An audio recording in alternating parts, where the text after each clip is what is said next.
Imagine a religion followed by millions of people for millennia, stretching from Europe to China, and yet we have so little evidence for it today that some people question if it even existed. Belief in the sky god Tengri seems to have spread across Eurasia at some point, but even dating that remains controversial.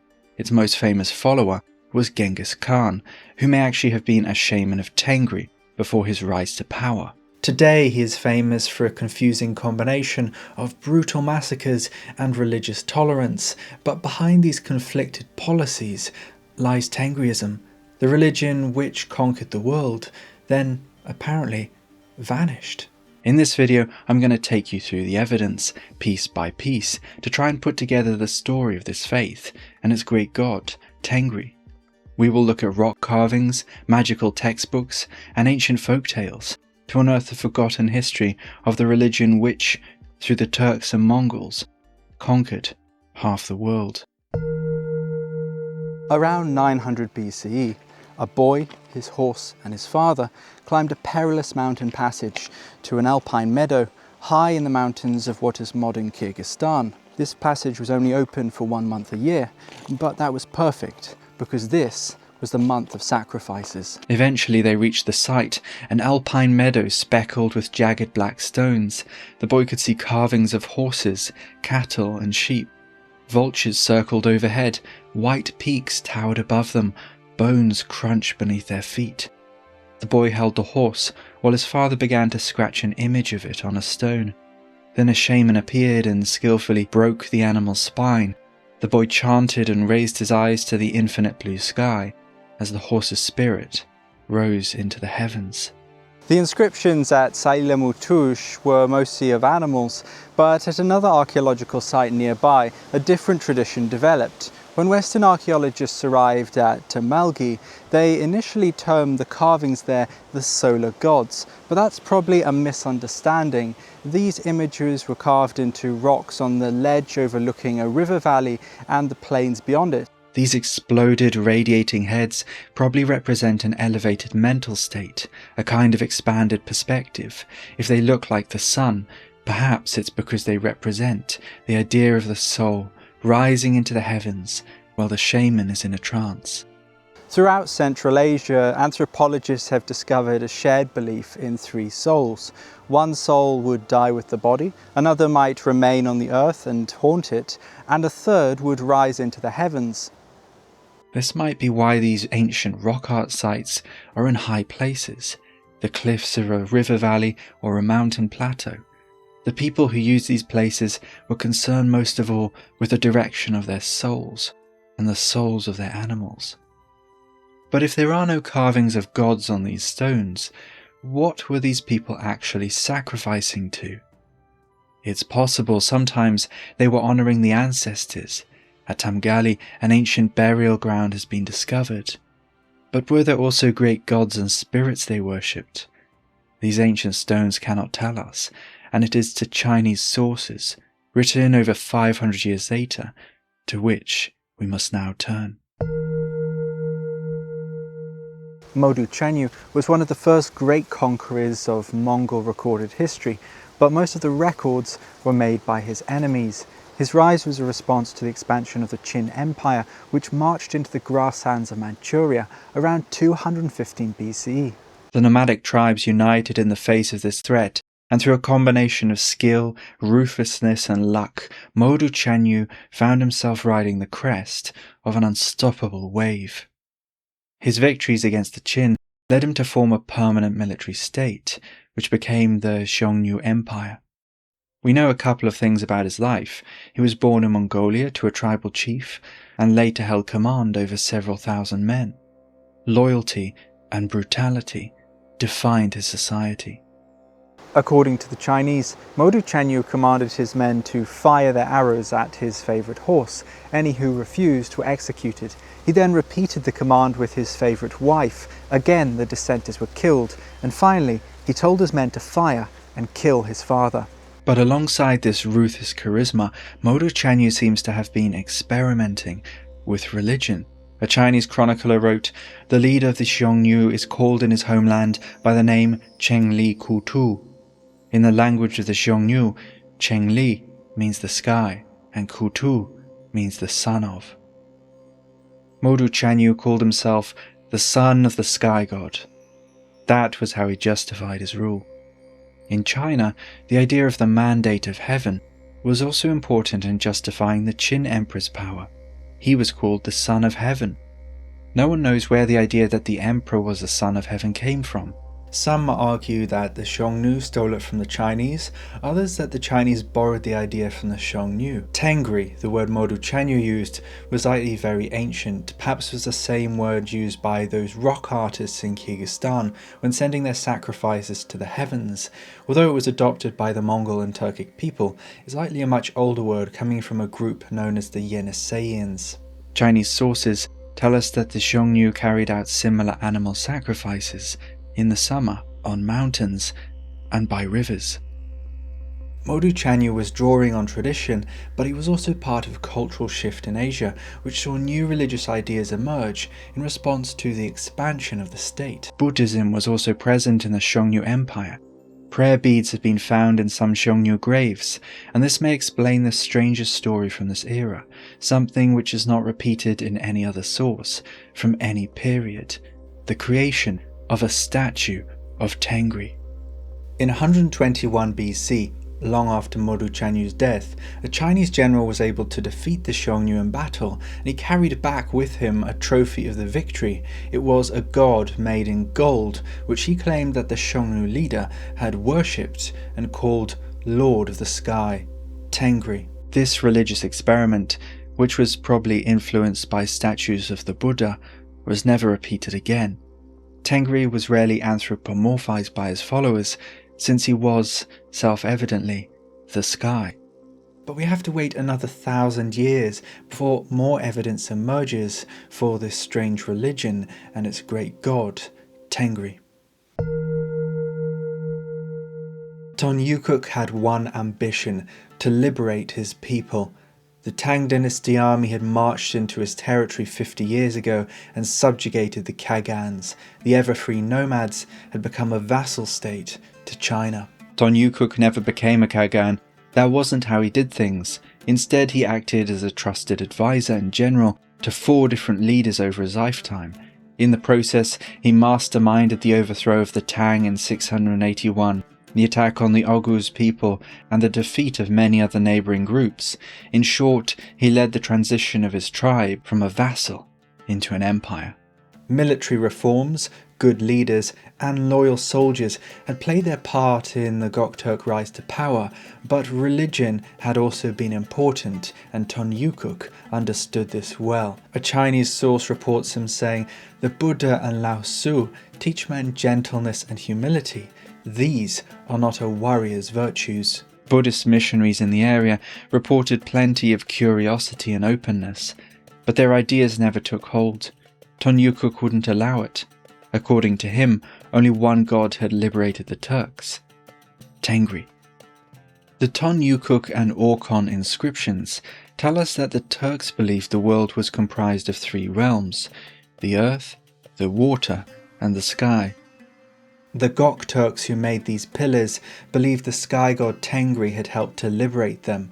Their wars weren't crusades. There was no attempt to impose an ideology on the people they conquered. But Tengri was a god very much in their image and on their side.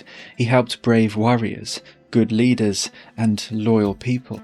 It made sense that of all the kingdoms on the earth, the Turks had the closest relationship with him, since they understood his immensity from their travels across the plains and deserts and mountains of Central Asia. In order that the name and honor of the Turkic people should not be wiped out, Tengri raised up my father the Khagan and my mother the Khatun and gave them the empire. Tengri did not demand people follow a complex moral code. He might strike someone with lightning if they disobeyed their leader. Death and defeat in this life were his threats. There was no concept of hell. But direct divine intervention, in the form of lightning and plague, wasn't his preferred modus operandi. Most often, Tengri's power flowed to earth in 2 distinct ways. First was his intangible, powerful blessing, Kut. This heavenly force flowed into the leader and his army, giving strength to their bows and blades in battle. When events went their way, everyone knew Tengri's Kut was with them. The second were Tengri's commands. Now these were not fixed, but at some point perhaps a shaman or a military advisor would share that they had received a decree, a yalik, an order from Tengri. The two ideas together could be a powerful motivating force. Tonyukuk declares in his inscription he achieved his extraordinary goals by the decree, yalik, of Tengri, and because I had Kut, the divine force and blessing, and good fortune. No wonder Tonyukuk rejected Taoism and Buddhism and embraced Tengri. When the Gokturks were surrounded by 3 enemy armies, it was the reminder that the Kut of Tengri was with them and that their leader, the Kagan, was supported by the sky god, which gave the men courage and ultimately led to their victory. Some historians prefer to call Tengrism a worldview rather than a religion. There were no temples, and it's not clear how shamans were appointed. Tengri, the sky god, was the most important deity in the pantheon, but there were a host of lesser Tengris as well. On the Orkhon monument, we find a reference to a Tengri god of time. This mysterious deity appears on 2 other inscriptions, and nowhere else in history, as far as we know. Perhaps his character traits were gradually integrated into the sky god. A more famous deity was Umai, sometimes connected to the earth. Unlike Tengri, her name is Mongol, coming from the word for placenta. Umai was the goddess of women, children, and fertility. She was likely worshipped as part of the cult of the hearth, which Western travellers mentioned in their accounts. Marco Polo describes how each yurt had a collection of statues representing protective gods. They were male and female. Before a meal, food would be rubbed on the lips of idols to make sure they ate first. Missionaries from various religions were almost always welcomed among the Mongols and Turks. Their initial enthusiasm waned after they understood the nomads maintained a general curiosity in all things religious, but rarely committed unless it was politically advantageous. Despite this, Nestorians, Buddhists and Manichaeans all decided to use the word Tengri when talking about their gods, and perhaps this affected how some people thought about the sky god too. An example of this is a very strange book called the Urkbatig, which was found in a cave and probably written in a Manichaean monastery sometime between 800 and 950 CE. It's a book of omens, which means you're meant to roll a bunch of dice and then select the numbers of them and look up that entry in the book, and it will tell you if the future is going to be positive or negative. The word Tengri appears throughout the book. A slave girl hid alone in the reeds. Tengri was displeased. "May this slave girl be a queen," it said. A fog hung in the sky and mixed with dust clouds from the earth. The baby birds lost their way, the young deer lost their way, the children lost their way. But by the Kut of Tengri, they all met, safe and sound. Tengri's benevolence was evident in the natural world. In another omen, we hear about a horse dying of thirst in the desert, which Tengri guided to a fresh mountain river. But of all the animals, birds had the most special connection to the sky god, since they were able to move between the 2 realms. The slave's words are a request to his master, the raven's words are a prayer to Tengri. Tengri above heard it, men below understood it. Perhaps some of these ideas were influenced by the Manichaean respect for nature, but we also catch a glimpse of the Tengris worldview here. Interestingly, other Turkic gods also appear in the text. A benevolent god of the road who you might meet while travelling at dawn or dusk. "I am the old road god. I fix your broken things and join together torn things. I organize the realm. May there be good of everything." But despite all this divine benevolence, the violent aspect of Turkic society is never far from us. There are many omens about hunting and warfare. It's possible these magical die rolls were made to determine the yalik, the commands, of Tengri before battle by the Khan shamans. The final sentence of the book could equally give courage to a soldier. Everyone is master of his own fate. It would be this powerful combination, this belief in the supremacy of human action, coupled with benevolent divine predestination, which Genghis Khan would use to drive forward his army. Temujin was born in Mongolia in 1162. The son of a tribal leader, it would be another 40 years before his election to the role of Genghis Khan. Like his ancient predecessor Modu Chanyu, Temujin rose to power at an important moment in history. The Chinese Jin dynasty was weakened, the Mongol tribes were flourishing, another great steppe empire was waiting to be formed. Some historians suspect Temujin may have originally been trained as a shaman.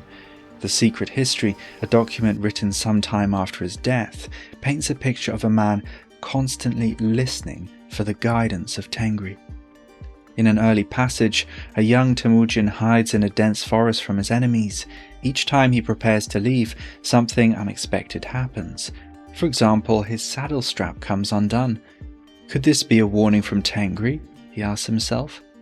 Eventually, Temujin gets frustrated and ignores the divine warnings. He is immediately taken captive. On the other hand, when things went his way, for example after a brutal battle against the Merkit people, Temujin was quick to praise the gods. Appointed by mighty Tengri and escorted by Mother Earth, we tore their livers in half and destroyed their kinsmen. The sky above and the earth below were his gods, and he felt a profound personal connection to them. Since both covered the world, wherever he went, he knew they were with him. Like Modu Chanyu, he gathered a loyal following of ruthless warriors, men who genuinely believed he was supported by the court of Tengri, the destiny of heaven. But although anyone could receive guidance from Tengri, there seems to have been a tradition that a chief shaman would assist the Khan in ruling the people. The chief shaman's title was Teb Tengri. It meant most heavenly, most connected to the sky. The shaman Teb Tengri's tent would be pitched directly opposite the Khan's. These shamans would help determine the commands of Tengri and reveal people's destinies, but they could also be used in battle. At a battle in 1202, Temujin's enemies attempted to use a magic stone to bring down a rainstorm on the opposing army, but instead the rain fell down on them, demoralizing their troops. They told each other that Tengri did not love them, and they ran away. Powerful ideas about divine destiny could be turned on their head and used to disintegrate a large army. Perhaps this is why Genghis Khan was so wary of his own chief shaman, Kokochu. Now, Kokochu had originally been a really useful ally to Genghis and helped pronounce him as Lord of the Mongols, but after a couple of years, the kind of decrees he was giving started to cause chaos in the camp. For example, he set up Genghis against his brother by saying that Tengri had decreed his brother would be Khan after him. Genghis's relatives were frightened enough of Kokochu that they challenged him to a wrestling match and broke his spine. And Genghis was still wary of his shaman to the extent that he had the body placed in a tent far outside camp. They waited a couple of days, and eventually they saw the body rising through a hole in the tent into the heavens. Because Kokochu laid hands on my brothers and spread slanders about them, he was not loved by Tengri, and his body has been carried off. As the Mongols swept across Eurasia, they used terror as a tactic. Those who resisted were utterly destroyed, their cities sacked, their citizens massacred, their wives and children taken as slaves. But as they engaged in this bloody work, Genghis's men could assure themselves that the horrifying fate suffered by those they conquered was simply their destiny. It was the decree of Tengri. One of Genghis's descendants, pointing to the reality of the situation when justifying this idea, said, "From the rising to the setting of the sun, all lands have been made subject to me.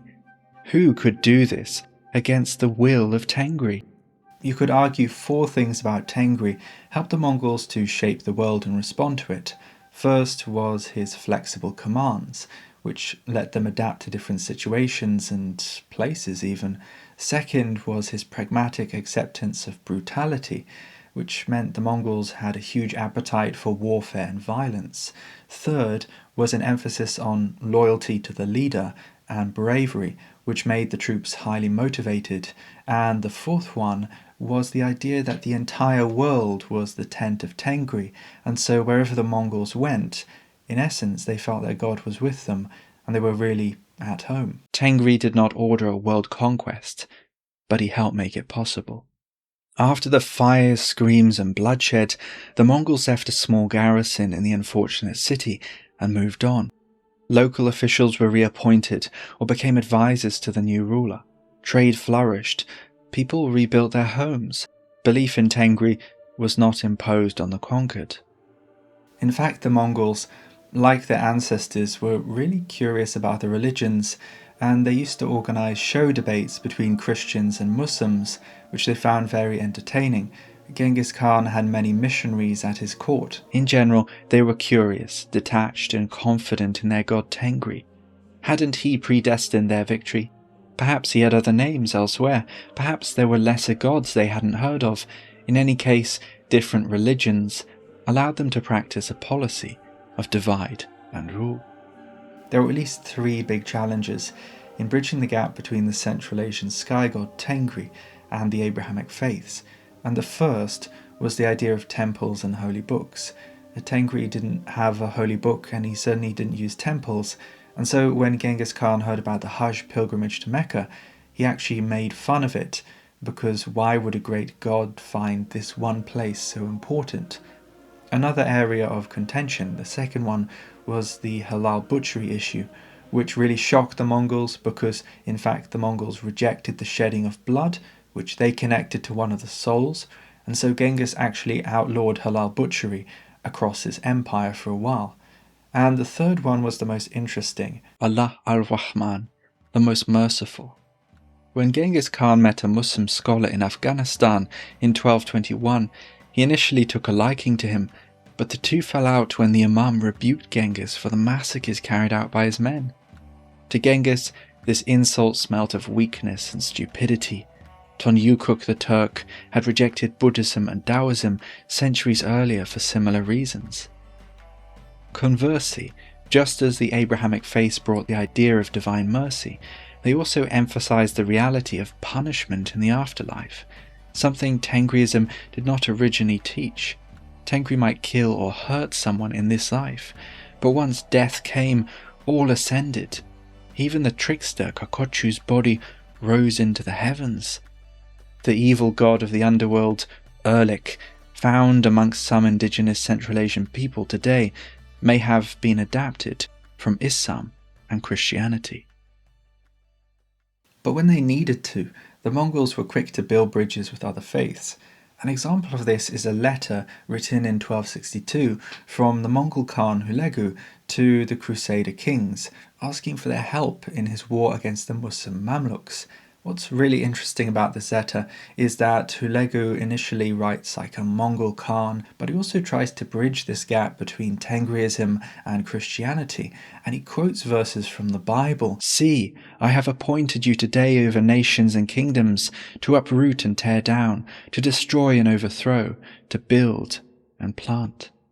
But in the end, coordinating Mongol Crusader armies proved to be pretty difficult, and not a great deal came from this proposed alliance. Hulegu's descendants flitted between Christianity and Islam, favouring one and then the other as competing factions vied for the throne. In the end, it was simply more politically useful to appear to be Muslim, since the subjects of the Ilkhanate were. Hulegu's great-grandsons would publicly convert to Islam, in the process gaining allies who helped them defeat a Buddhist rival. Nevertheless, the new Khan, Mahmud Ghazan, later threatened to return to Tengrism after he was admonished for following the Mongol practice of taking his deceased father's wives as his own. The Islamic jurists made an exception. The Ilkhanate dynasty would continue to be frustrated by Islam. A Muslim chronicler records a Mongol general mystified and frustrated by the Sunni-Shia tensions, remarking that things would be simpler if they just went back to Tengri. But although the Mongols had conquered half the world with their extraordinary energy, they had no interest, or even desire, to promote their beliefs among the people they defeated. The name of the god Tengri gradually faded from the records over the following centuries, as the Mongol successor states converted to the Abrahamic faiths. By the 17th century, Allah had re-established itself as the official name for God in most of the lands conquered by the Mongols.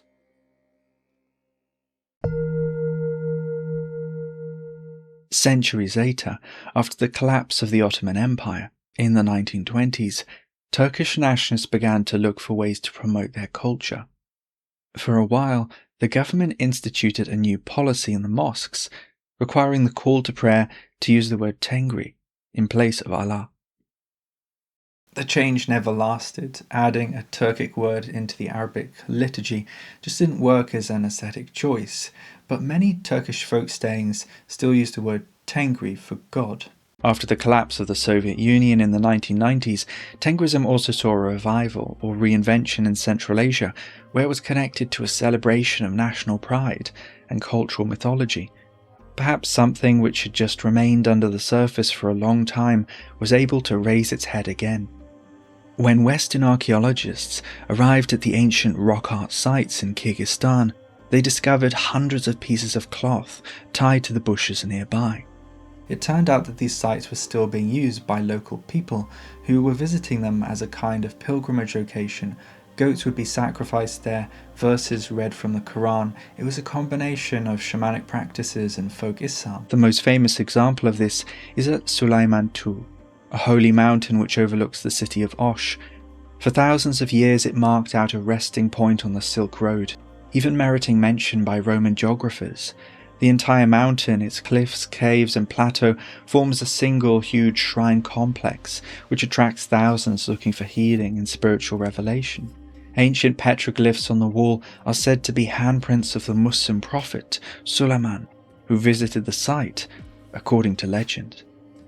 One cave is rumoured to be a magical portal to Mecca. It is also filled with benevolent spirits. The cave art dates from the Bronze Age through the Middle Ages to the present day. But the climax of any pilgrimage to Sulaymantu is arriving at the summit and looking out at the infinite sky and earth stretching away. Like those images of solar-headed shamans, visitors discover that by rising towards the heavens, they can get a different perspective on things on earth. It's amazing to think that any follower of Tengri throughout history would immediately understand the sacredness of this site, resting between the realms of heaven and earth. Like all gods, Tengri has been used to build kingdoms and justify wars. But because he had no interest in forced conversions, his enduring legacy is places like this, where folk practices remain and personal connection to the divine is valued most of all. A modern Tengrist might climb Sulaymantu at sunset and from its peak read aloud omens from the Urk Bitig, that ancient divination book from 900 CE. I am a mighty eagle. My summer home is the green rock. My winter home is the red rock. I delight in living on the mountain. I am a grey falcon with a white neck, sitting on a rock with a wide view. I look around. I look around. A man met Tengri. He asked for kut, and Tengri gave it to him, saying, "May your life be long." A man was depressed in the sky covered in clouds. Suddenly the sun broke through, and joy came in the midst of depression. A black cloud passed, and the rain fell around. Fresh grass sprouted. The dawn broke. The earth became bright. The sun rose. Light shone over everything. Thanks for watching. Remember to like and subscribe, and a big thank you to all our patrons and members who make these videos possible. This is part of a series on forgotten religions, so stay tuned to the next one.